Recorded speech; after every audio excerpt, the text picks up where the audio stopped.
একমাত্র মেয়েকে মারছো কেন? মেয়েকে বলে দাও আমার কাছে প্রেমের পরিণাম কি। তোর বাবার কাছে প্রেমের পরিণাম ভয়ঙ্কর। আমি একটা ছেলের সাথে প্রেম করতাম, তোর বাবা সেই ছেলেটার পুরুষাঙ্গ কেটে নিয়েছে। ঋতু, আই লাভ ইউ ঋতু। আরে লঙ্কা, তুমি কেন আমাদের বাড়িতে চলে এসেছো? বাবা জানতে পারলে কিন্তু তোমাকে কেটে ফেলবে। এই ঋতু, তুমি জানো না আজ জামাই ষষ্ঠী? বিয়ের আগে তোমার মায়ের হাতে জামাই ষষ্ঠী খেতে কেমন লাগে? তো লঙ্কা তুমি পালাও না ঋতু, তোমার মায়ের হাতে জামাই ষষ্ঠী না খেয়ে আমি যাবো না। তুমি বাঁচাও ঋতু, তুই ভেতরে যা, আমি সামলে নিচ্ছি। বাবা লঙ্কা, আই বুড়ো জামাইয়ের ষষ্ঠী কিভাবে হয় তুমি জানো তো? তুই কে রে?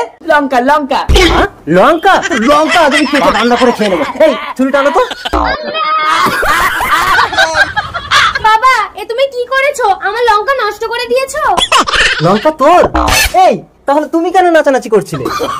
আমি তো আইবুড়ো জামাইয়ের ষষ্ঠী করছিলাম।